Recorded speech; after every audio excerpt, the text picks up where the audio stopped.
I'm Ashutosh from Bloomberg TV India. My question to you, sir, you've said that the association, you will give a business of 1,000 crore to Patanjali in the next 20 months.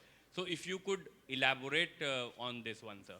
अगर आप देखेंगे तो हमारी जो largest company है जिसके साथ हमारा लार्जेस्ट बिजनेस होगा, मैं समझता हूँ if Sadashiv is here, Unilever के साथ हम लोगों का शायद 1300 से 1400 करोड़ का बिजनेस होगा ग्रुप में। तो हम चाहते हैं कि पतंजलि भी उस लेवल तक हमारे साथ बिजनेस करे।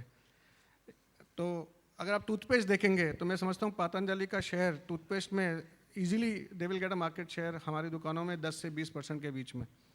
इनको वेरिएंट्स बढ़ाने पड़ेंगे to get much larger share. ऐसे ही आप इनका घी देखेंगे, इनके बिस्किट्स देखेंगे, तो इट्स ऑल अबाउट कैटेगरी का शेयर कितना है इनको मिलेगा। तो जब हमने ये पूरा कैलकुलेशन किया लास्ट 2 महीनों में, and we came to a conclusion that, and secondly ये नूडल्स लॉन्च कर रहे हैं, तो noodles alone was close to DC can tell me the numbers, but it was noodles as a category used to be close to 70-75 crore with us. तो ये सब business जितनी category में है, हम लोग उसका परसेंटेज शेयर इतना उनको मिल जाए, तो वो बेसिस पे हम लोग ने कैलकुलेशन किया कि जो रन रेट है, I think will start with run rate of 30 to 40 crore a month and going up to 80 crore a month. And आज हमारी पूरी टीम है यहाँ पे हैं, हम लोग सब आई थिंक हमारी टीम को कॉन्फिडेंस है, हम लोगों को कॉन्फिडेंस है, हम लोगों ने जो नंबर क्रंचिंग की है वो बेसिस पे हम लोगों को लग रहा है 80 crore a month is a very possible and easy target. शायद 20 महीने हमने ज़्यादा बोले हैं उनको, शायद जल्दी करके दिखाएंगे। आपने बताया कि कैपिटल एक्सपेंडिचर आप लगाएंगे, 5,000 करोड़ का एम्पायर बनाएंगे पतंजलि को। इसके लिए क्या इन्वेस्टमेंट अगले 2-3 सालों में हम देख सकेंगे? बाबा जी कृपया ये बताने। देखिए, हमने जब ये अभियान शुरू किया था तब, क्योंकि हमारे जो 5 ट्रस्ट हैं उससे हमने 1 रुपये इस कंपनी के लिए नहीं लिया, क्योंकि हमें ट्रस्ट से अलग काम करना था। ये एक्टिविटी हम ट्रस्ट में नहीं कर सकते थे, लेकिन उद्देश्य हमारा ट्रस्टीशिप से काम करने का था, इसलिए बैंक से लोन लिया। और आज वर्किंग कैपिटल को छोड़ करके जितना भी लोन लिया था, सीसी लिमिट को छोड़ करके हमने 100% लोन बैंकों का चुका दे। एक तरह से डेट फ्री कंपनी है पतंजलि आयुर्वेद, और उसको आगे जो विस्तार देने का है, हम अभी अलग अलग सेक्टर में 3 से 5% कैपेसिटी आने वाले 3 से 5 महीने में हम बढ़ाने वाले हैं। तो हमारा मकसद ये जो 5,000 करोड़ आपको बताया है, ये तो अभी मार्च तक अचीव करने का है। 2016-17 का हम मार्च के बाद आपको बताएंगे, क्योंकि शायद आप लोग अभी विश्वास नहीं कर पाएंगे, क्योंकि शुरू में जब कोई सपना होता है तो उसको लोग एक कल्पना मानते हैं, लेकिन उन सपनों को, उन संकल्पों को हमने हकीकत में बदला है। और हमारे आदरणीय किशोर बयानी जी जो एक ने अपने कंपनी का एक सिंबल बनाया सोने की चिड़िया का, तो हमें भारत को वापस सोने की चिड़िया बनाना है। और उस दिशा में, क्योंकि हम पहले ही हमारे करीब 5,000 अपने स्टोर्स हैं जिनको हम पतंजलि चिकित्सालय आरोग्य केंद्र कहते हैं, जहाँ हमारे इन सब के अलावा आयुर्वेदिक औषधियाँ भी हम देते हैं, जो एक बहुत बड़ी बात है। और अब जिस फ्यूचर ग्रुप में 32 से 35 करोड़ लोग हर वर्ष वहाँ विजिट करते हैं, 10 करोड़ इनके यूनिक कस्टमर्स हैं, 3 करोड़ लोगों का तो इनके पास डेटा है। तो जब हमने एक अच्छे इरादे के साथ हाथ मिलाया है और साथ चलने का संकल्प लिया है, तो हमें एक अच्छे हमसफ़र मिले हैं। तो ये 5,000 करोड़ का डेटा हम क्रॉस करेंगे। मैगी को लेके आपने अभी हल्का से हिंट्स दिया कि कब तक, और मैगी के जब उस वक्त बवाल कटा था आपने कहा भी था कि पतंजलि मैगी बनाएगा। हम जानना मैगी तो उनका अपना इंडिविजुअल ब्रांड है, लेकिन नूडल्स कब तक, बाबा रामदेव की मैगी कब तक मार्केट में आ जाएगी? एक सवाल। पतंजलि का नूडल हम एक दोबारा फंक्शन करेंगे और आप सब पत्रकार भाइयों को सबसे पहले खिलाएंगे, वहां से इसकी लॉन्चिंग होगी, और जितने भी हमारे विरोधी लोग हैं उनको पार्सल करके भेजेंगे पहले। कब तक? जिससे कि वो उसकी लैब में टेस्टिंग अच्छे से करवा लें प्रामाणिक तौर पर। तो पतंजलि नूडल 15 अक्टूबर से बाजार में मिलना शुरू हो जाएगा और इस महीने के अंत तक पूरा हिंदुस्तान फुलफिल कर देंगे। बिग बाजार से लेकर के पूरा हिंदुस्तान का बाजार पतंजलि नूडल से भरा हुआ होगा। और इसकी खास बात यह होगी कि ये आटा नूडल होगा और मैगी वाले 25 रुपए का नूडल बेच रहे थे, पतंजलि उसको 25 का नहीं बेच करके 15 का देगा और खर्चा उनसे ज्यादा करेगा। वो थोड़ा सा आटा मिला रहे थे, 10% आटा मिलाते हैं और आटा मैगी कह देते हैं, क्योंकि एफएसएसआई के नियम ही कुछ ऐसे बने हुए, आप 10% आटा मिला दो और आटा नूडल लिख सकते हो। दूसरी बात, वो सबसे सस्ता और एक घटिया सा तेल होता है पाम ऑयल, उससे बनाते हैं। हमने उससे 2.5 गुना लगभग महंगा होता है राइस ब्रान ऑयल, तो हम राइस ब्रान ऑयल से उसको तैयार कर रहे हैं। और जो हमारे जो टेस्ट मेकर होंगे वो एडिक्शन पैदा करने वाले तो नहीं होंगे, लेकिन हमारा टेस्ट मेकर हेल्थ मेकर होगा इसमें। तो ये एक उसकी डिफरेंट उसकी विशेषता होगी। और इसके साथ साथ जो है ये मैगी के प्रति एक लोगों में वहम पैदा हो गया था, कुछ उसमें हकीकत थी कि भाई अब नूडल नहीं खाएंगे। बोलो नूडल्स में तो एमएसजी होता है, लेड होता है, तो ये जो नेचुरल रूप में तो जितना लेड किसी भी वाटर में, सोयल में या वेजिटेबल्स में, वो उसकी एक लिमिट बनाई है, उस लिमिट से आधे से भी कम नेचुरल चीज़ों में होता है। तो कोई एडेड एमएसजी या लेड आदि के से कोई खतरा नहीं होगा। तो पतंजलि नूडल का हमने स्लोगन बनाया है, झटपट पकाओ और बेफिक्र खाओ। मैगी की एक जो पॉपुलैरिटी की बड़ी बात है कि वो बहुत जल्दी तैयार हो जाता है 2 मिनट में, तो आपका जो नूडल्स होगा वो कितनी देर में तैयार हो जाएगा? इसलिए मैंने कहा ना, झटपट बनाओ बेफिक्र खाओ। तो जितनी देर में वो मैगी तैयार होता था उससे आधा मिनट फालतू मान लो, वो 2 मिनट में तैयार होता था। तो ये आटा से बना हुआ, इसलिए 2.5 मिनट लग जाएंगे, तो 30 सेकंड में धरती प्रलय होने वाली नहीं है। और बाबा जी, नूडल के साथ साथ क्या बाकी और पास्ता या बाकी और चीजें भी लॉन्च करने का है? इंस्टेंट फूड में हम पूरी तरह उतर चुके हैं, लेकिन इंस्टेंट फूड में हम हेल्दी फूड ही प्रोवाइड करेंगे। कॉर्नफ्लेक्स, चोको, म्यूसली, ओट्स, अभी हम जो है जूस भी लेकर के आ रहे हैं और इसमें पास्ता भी लाएंगे, लेकिन वो सब हेल्दी होगा, इंस्टेंट हेल्दी फूड। और आगे ऑर्गेनिक वेजिटेबल्स और ऑर्गेनिक पल्सेस, ऑर्गेनिक राइस, इस संदर्भ में भी हमारे किशोर बयानी जी की बहुत ही तेजस्विनी बेटी है अवनी जी के साथ में श्रद्धे आचार्य जी ने एक नया कांटेक्ट किया है। अवनी जी और श्रद्धे आचार्य जी मिलकर के इस संदर्भ में भी हम लोग ऑर्गेनिक फूड को प्रोवाइड कराने में भी आगे एक बड़ा काम कर रहे हैं। मेरा सवाल थोड़ा बहुत इकोनॉमी से भी जुड़ा हुआ है। अगर हम प्रधानमंत्री नरेंद्र मोदी की बात करें तो वो इकोनॉमी को बल देने के लिए कह रहे हैं कि विदेशी इन्वेस्टमेंट लाओ, मेक इन इंडिया को बढ़ावा मिले, और आपने भी मोदी सरकार को अपना समर्थन दिया है। एक तरफ आप विदेशी कंपनियों को कह रहे हैं कि वो भारत में आए, अपनी मैन्युफैक्चरिंग यूनिट खोले, और दूसरी तरफ इस तरह का जो अभी आपने अनाउंसमेंट की, आपने बोला कि मल्टीनेशनल कंपनीज को थोड़ी सी दिक्कत हो सकती है, तो होनी चाहिए वो तो आपको नहीं लगता कि आप एक तरफ इन्वेस्टमेंट को बुला रहे हैं और दूसरी तरफ उसी का बहिष्कार कर रहे हैं? देखो, प्रधानमंत्री जी ने देश के संविधान से बंधे हुए हैं और उसमें भी जो ट्रीटीज कर रखी हैं WTO के साथ, उससे बंधे हुए हैं। बाबा रामदेव ने WTO के साथ कोई ट्रीटी नहीं कर रखी है,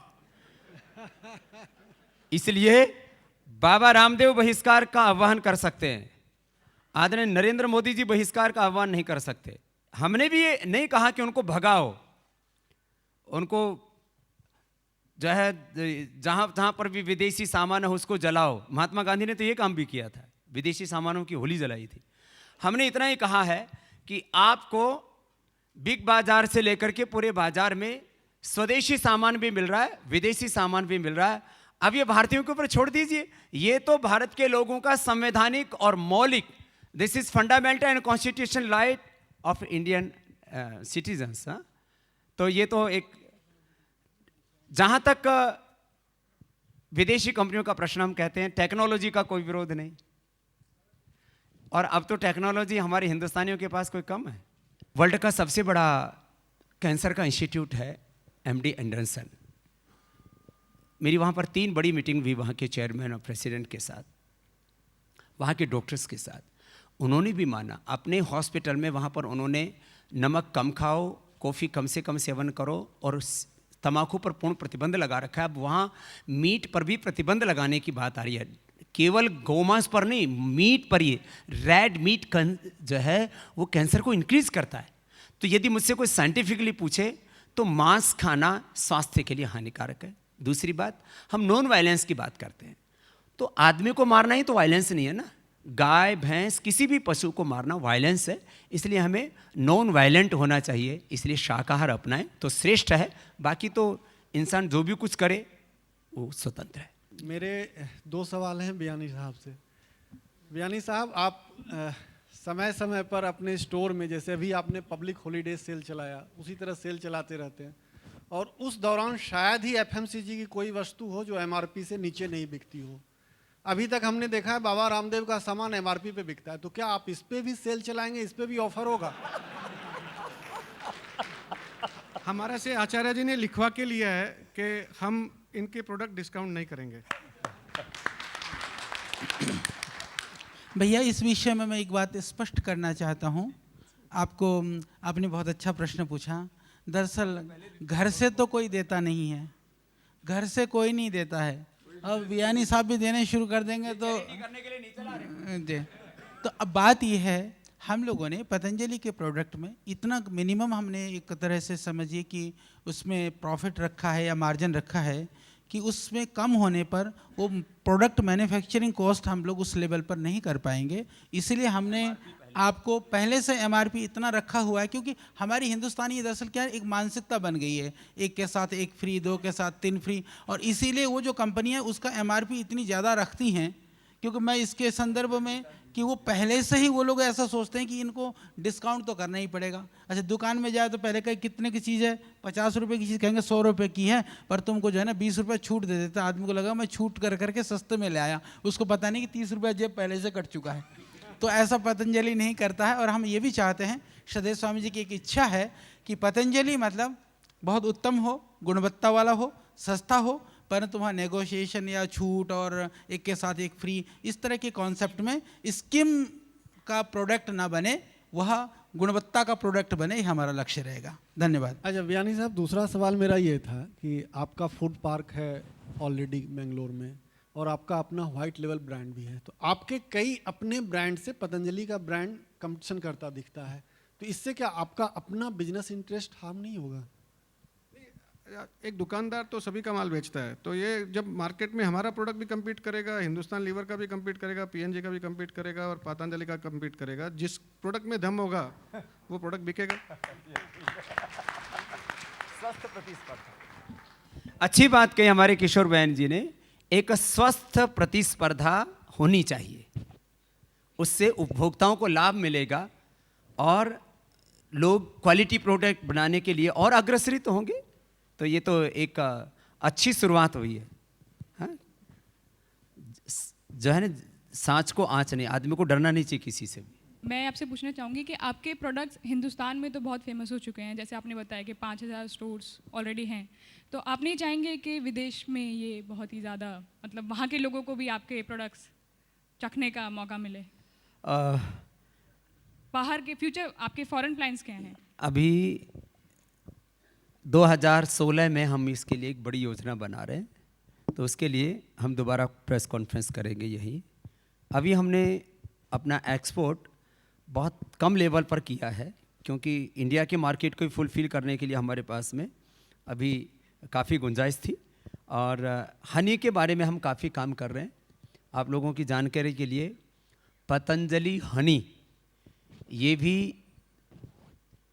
अपने सेक्टर में देश का बहुत बड़ा ब्रांड है, और मुझे लगता है इस बार देश का सबसे बड़ा ब्रांड होगा इस फाइनेंशियल ईयर में पतंजलि हनी। इसी तरह से पतंजलि गाय का देसी घी, ये घी के सेक्टर में देश का सबसे बड़ा ब्रांड रिटेल में ऑलरेडी हो चुका है। ऐसे दंत कांति, केश कांति, ऐसे हमारे बहुत से प्रोडक्ट्स हैं। तो इनको पहले हम इंडिया की मार्केट को फुलफिल कर रहे हैं। 2016-17 में विदेशों में भी पतंजलि की बड़े रूप में धूम मचेगी। Sir, as of March 2015, your debt was over 4,000 crore. So, do you have any plans to bring it down further? जब पतंजलि ने अपना डेट कम कर लिया तो हम भी कम कर लेंगे। मेरा सवाल किशोर बयानी जी से है। किशोर जी, अभी 2 दिन पहले कुमार मंगलम जी ने बयान दिया था कि ई-कॉमर्स जो है भारत में बहुत अभी घाटे में ही हैं सारे। तो इसको आप किस तरीके से देख रहे हैं अपने रिटेल बिग बाज़ार की चेन के लिए? फ़ायदेमंद है आपके लिए, ग्रोथ है, या आप भी उन्हीं से? आई थिंक देखिए, अल्टीमेटली एक प्रोडक्ट है और एक ब्रांड है जो कि कस्टमर ऑर्डर करना चाहता है और लेना चाहता है। वो शायद फिजिकल स्टोर से लेवे या ऑनलाइन से लेवे, कस्टमर का चॉइस है। पर जो बिजनेस करता है ऑनलाइन का, फिजिकल का, उसकी कॉस्ट क्या है आपको कस्टमर को डिलीवरी करने में? आज की तारीख में ई कॉमर्स की जो कॉस्ट है, मैं समझता हूँ 40 to 53% ऑफ सेल्स आती है। तो उसमें ऐसे कोई प्रोडक्ट में मार्जिन नहीं है ना हमारे को ये इतनी मार्जिन दे रहे हैं कि हम ई कॉमर्स से इनका माल बेचें।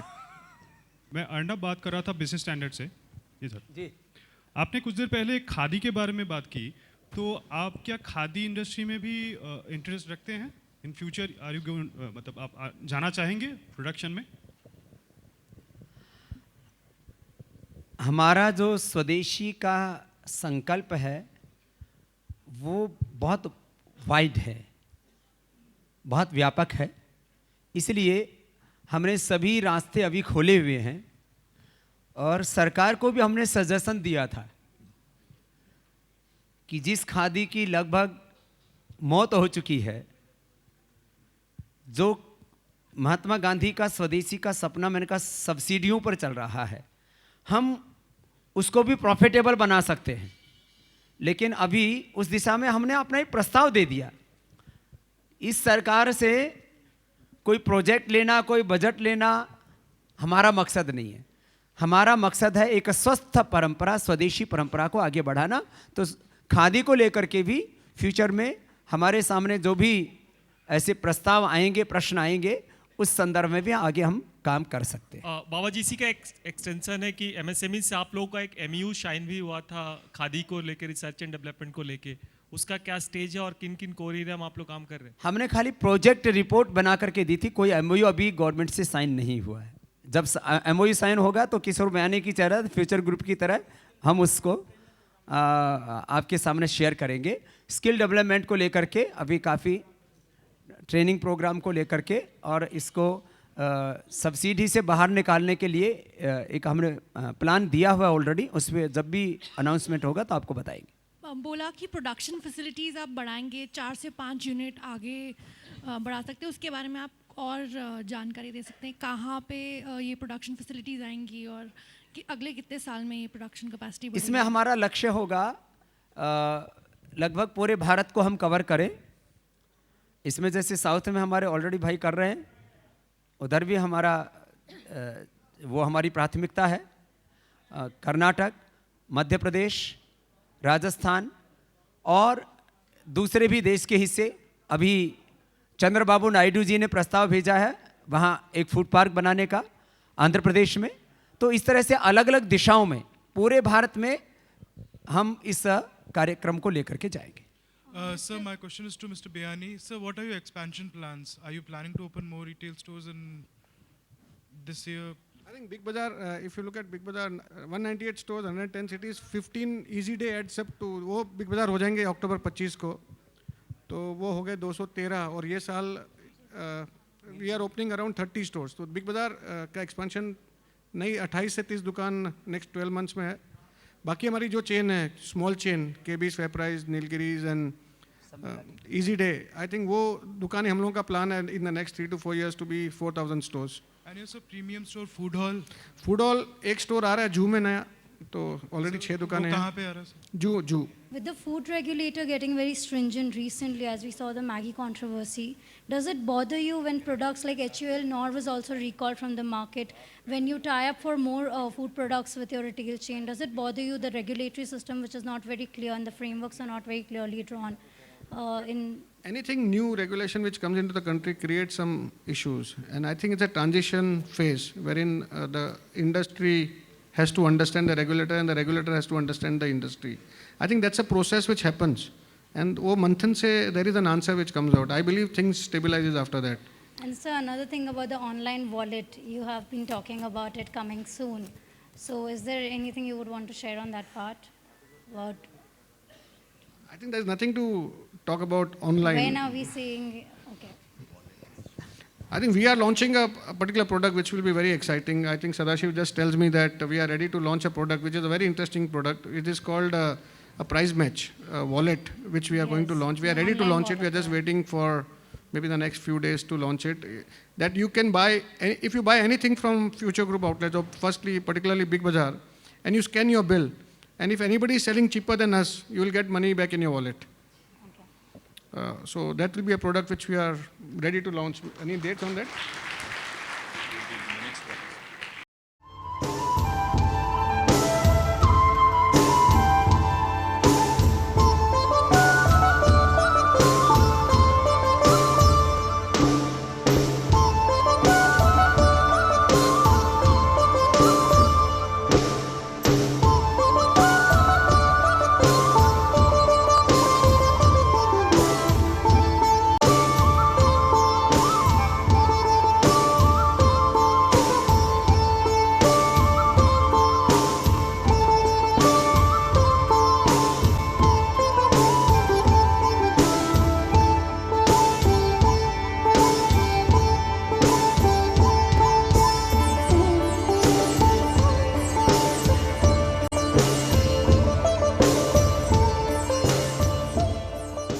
विश्वास है इस समय हम 150 टन बना रहे हैं, अभी 1000 टन डेली बनाने की प्रक्रिया आगे से जाएगा। रात से जो बर्तन साफ करने वाला वो ऐसा जबरदस्त प्रसिद्ध है कि जो महिलाएं हैं ना बर्तन साफ करने वाली, वो हमारे प्रचारक है। वो कहती है पतंजलि वाला होगा तो साफ करेंगे, वो सिर्फ हाथ खराब हो जाते हैं। तो आप सोचो ना, बिना किसी विज्ञापन के 1000 टन डेली, उसकी आज डिमांड क्रिएट हो गई है। हम 150 प्रोवाइड बायो वेस्ट भी बहुत बड़ा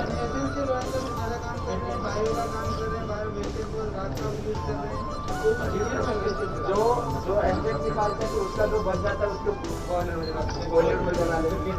मैंने हर चीज का 100% इसका यूटिलाइज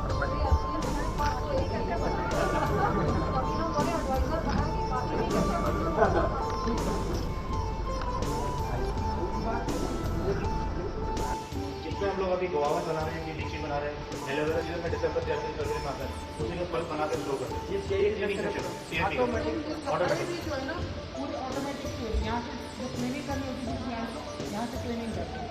ये मेन है स्प्लेंडर ऐसे यहीं से देखो ये पूरे यहाँ पे पीछे पीछे बड़े-बड़े रखते हैं ना, उतने रेशो में इसका मिला है। ऑटोमेटेड ही है, और मशीन में कंप्यूटर में फीड करते हैं और बस ये इसमें क्या है? ये स्टेलाइजर यूएचसी इसको ये सब जूस का है। हाँ ये तैयार हो गया, ये मेटल रेडी फॉर डिस्पैच है।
कम करने के लिए ना डाइट चाहिए, क्योंकि आंवला ये जो आपको जो है ही नहीं ज़्यादा, फिर ये आंवला हो गया, ये आंवला छोटा हो गया, ये आंवला हो गया, करेला आंवला पेड़ होता है ना, और इनका जामुन का चक्का।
बहुत बधाई देती हूँ बाबा जी को, आचार्य जी को और इनकी टीम को।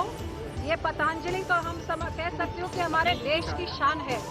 ऐसे का फूड पार्क मैंने दुनिया के किसी कोने में नहीं देखा है। जो इन्होंने इस स्थान में इतना कुछ बना दिया है, कितने लोगों का भला नहीं, कितने किसानों का भला, और इसको एक नमूना बना के पूरे देश में नहीं दुनिया में अडॉप्ट किया जाए। मैं तो बाबा जी को ये प्रार्थना करती हूँ कि ऐसे और भी देश के दूसरे कोनों में बनाए। बहुत ही कोई चीज़ छोड़ी नहीं, कॉस्मेटिक से, दवाई से, आटा से, फल सब्जी, कोई ऐसी चीज़ नहीं है जो यहाँ पे बन रही है। और मैं तो बधाई देती हूँ कि ऐसी चीज़ मैंने ना आज तक देखी है, और बहुत बड़े बधाई के पात्र है कि कैसे 1.5 साल के अंदर इतना बड़ा इंफ्रास्ट्रक्चर और इतना बढ़िया इंफ्रास्ट्रक्चर देश की शान बनाई है इस पतंजलि फूड पार्क। बहुत बढ़िया आपका अभिनंदन।